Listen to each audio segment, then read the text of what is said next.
Monsieur le président, monsieur le Premier ministre, messieurs les ministres, mes chers collègues, dimanche 22 juin, église Saint-Élie à Damas, l'assaillant entre dans l'église avec armes et explosifs. Grégoire, Bachar et Pierre se précipitent sur lui, le plaquent au sol. Ils ont choisi de mourir pour pouvoir sauver près de 250 personnes à l'intérieur de l'église. Le groupe Union Centriste présente ses condoléances à sa béatitude le patriarche Jean X d'Antioche et aux familles des 22 martyrs victimes de cet acte odieux qui visait directement la communauté chrétienne en Syrie. Lors de notre rencontre il y a 2 mois au nord du Liban, le patriarche Jean d'Antioche m'avait averti des menaces qui pesaient en Syrie sur les chrétiens d'Orient. Mon premier message est de relayer à la communauté internationale son appel à ne pas détourner le regard et à œuvrer pour assurer la protection de toutes les communautés religieuses du Moyen-Orient. Je veux également avoir une pensée pour Cécile Coller et Jacques Paris, qui depuis plus de 3 ans endurent le martyre et leurs familles sont rangées dans l'angoisse. Merci, Monsieur le Premier ministre, de nous avoir rassurés sur leur sort. Comme l'a déjà fait la semaine dernière notre collègue Olivia Richard, présidente du groupe d'amitié France-Iran, notre groupe appelle à la libération immédiate de nos compatriotes. Nous n'oublions pas non plus les 50 otages retenus par le Hamas dans des souterrains à Gaza depuis le 7 octobre 2023. Nous remercions le gouvernement et l'ensemble des services du Quai d'Orsay, dont l'efficacité a permis au cœur de la crise de favoriser le rapatriement de Français vivant en Iran et en Israël. Fin 2020, suite à l'attentat du 11 novembre de Djeddah au cimetière non musulman, j'avais demandé à notre collègue Jean-Baptiste Lemoyne, alors ministre, à ce que le processus de communication de crise soit formalisé et que nos élus fassent l'objet d'une information spécifique. Encore aujourd'hui, le groupe Les Indépendants de l'Assemblée des Français de l'étranger, présidé par Nadia Chahaya, demande régulièrement l'intégration des élus dans les systèmes de gestion de crise. Au regard de ce qu'il vient de se passer en Iran et en Israël, il nous apparaît essentiel que les élus des Français de l'étranger puissent jouer leur rôle d'interface avec la communauté française et s'en tiennent à une information officielle dont ils doivent disposer.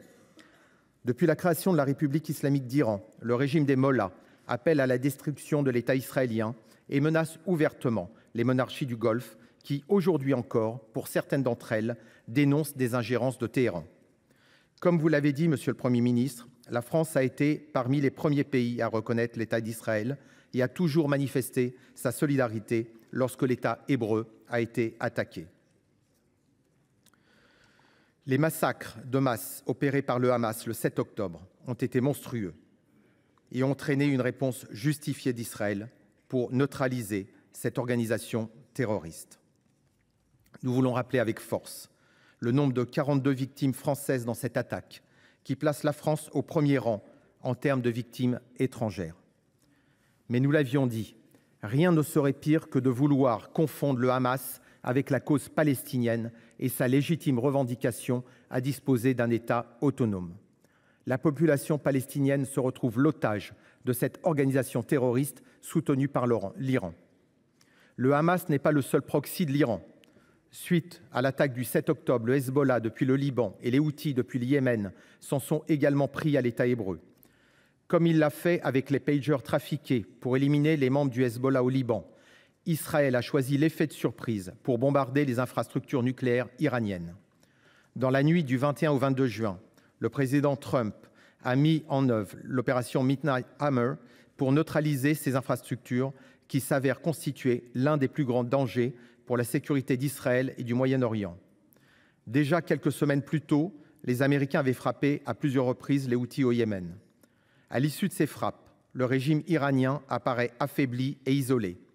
Reste aujourd'hui la question du désarmement du Hezbollah qui peine à se concrétiser. Cela justifie l'impatience de tous ceux qui appellent au retour à la pleine souveraineté de l'État libanais sur l'ensemble de son territoire et au scellement des frontières du pays, aussi bien avec Israël qu'avec la Syrie. Le futur du Liban constitue toujours un sujet de préoccupation. Le nouveau gouvernement libanais nourrit beaucoup d'espoir, sous réserve qu'il parvienne à désarmer le Hezbollah et à se débarrasser de la tutelle iranienne sur ce mouvement.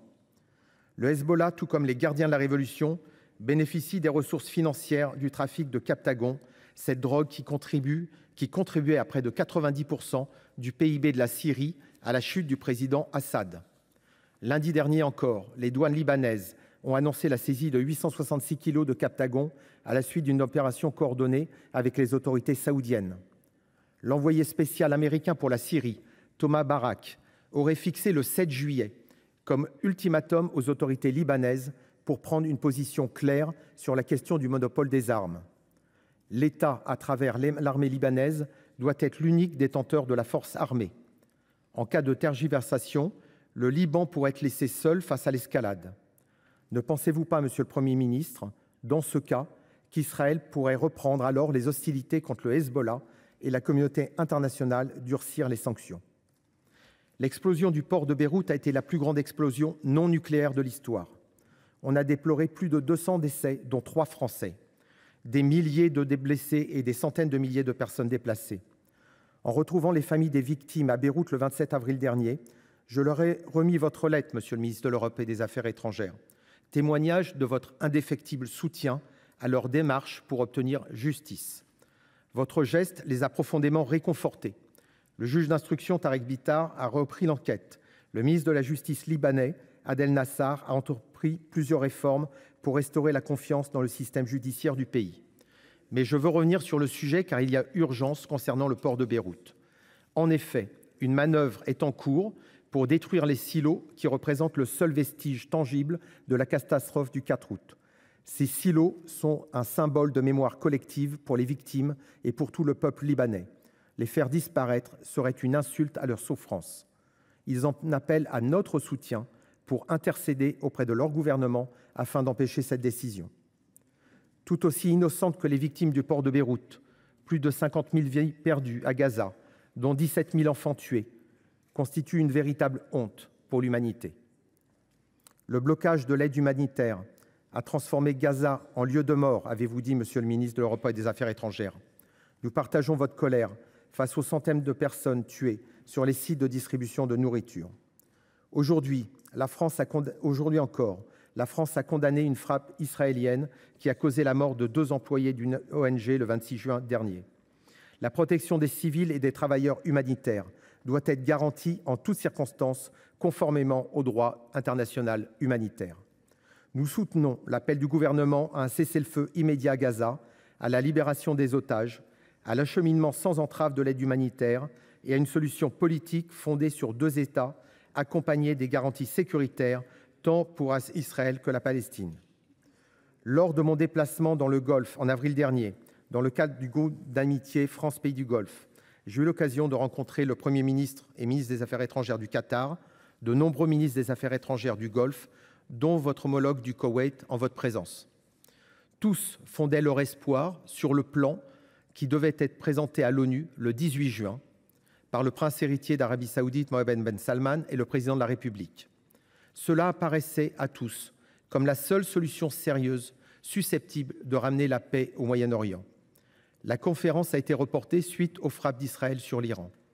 Quand pensez-vous, Monsieur le Premier ministre, qu'elle pourra se tenir désormais? Lors du sommet de sécurité Shangri-La à Singapour le 30 mai 2025, le président de la République a mis en garde contre les répercussions potentielles de l'agression russe en Ukraine sur la situation à Taïwan. Je le cite: « Si nous considérons que la Russie peut s'emparer d'une partie du territoire ukrainien sans restriction, sans contrainte, sans réaction de l'ordre mondial, que pourrait-il se passer à Taïwan ?» Le président de la République a en effet de bonnes raisons de s'inquiéter sur la perspective d'une nouvelle escalade. Le ministre australien de la Défense a affirmé de son côté: « Ce que nous voyons de la Chine est la plus grande augmentation de la capacité militaire par n'importe quel pays depuis la fin de la Seconde Guerre mondiale. » Son homologue des Philippines a qualifié la Chine d'absolument irresponsable et téméraire dans ses actions en mer de Chine méridionale. Le secrétaire américain à la Défense a déclaré que Pékin a fait référence à une date limite de 2027 que le président Xi Jinping aurait donnée pour que l'armée chinoise soit capable d'envahir Taïwan. Il est urgent de faire émerger une action internationale susceptible de dissuader le Parti communiste chinois de rompre le statu quo. Sans quoi, nous pourrions nous retrouver dans 2 ans dans une situation avec Taïwan analogue à celle que nous observons en Ukraine et au Moyen-Orient. Vous l'avez dit, Monsieur le Premier ministre, tout est lié. Faisons en sorte d'arrêter les conflits, même avant qu'ils ne débutent. Merci. Merci. Olivier Cadic a rappelé le nombre de victimes de l'attentat terroriste en Syrie, qui a fait 22 morts dans les communautés chrétiennes, a rappelé l'attachement qui est celui de la France, du gouvernement, sous l'autorité du Premier ministre, à la sécurité des communautés chrétiennes partout au Proche-Orient, non pas pour des raisons religieuses, mais pour des raisons historiques, et parce que la France considère que la capacité pour ces communautés à voir leurs droits préservés est une condition du pluralisme dans la région, qui est la condition elle-même de la paix et de la stabilité. Vous avez rappelé le rôle important des élus des Français de l'étranger, notamment dans les situations de crise, où ils sont l'interface avec nos compatriotes lorsqu'ils se trouvent face à la nécessité d'être rapatriés ou d'être évacués, mais également parce que grâce aux nombreux déplacements que vous effectuez les uns et les autres, vous portez aussi différemment, mais de manière complémentaire, la voix de la France, et que c'est évidemment très précieux. Je veux vous féliciter pour votre engagement personnel au Liban, notamment auprès des victimes de la catastrophe du port. Et je voudrais, pour vous répondre, vous dire que la conférence sur la solution à deux États se tiendra, je l'espère, dans les prochaines semaines, puisque si nous avons dû la reporter pour des raisons logistiques et sécuritaires, cette dynamique qui a été enclenchée, comme l'a dit le président de la République, est désormais inarrêtable.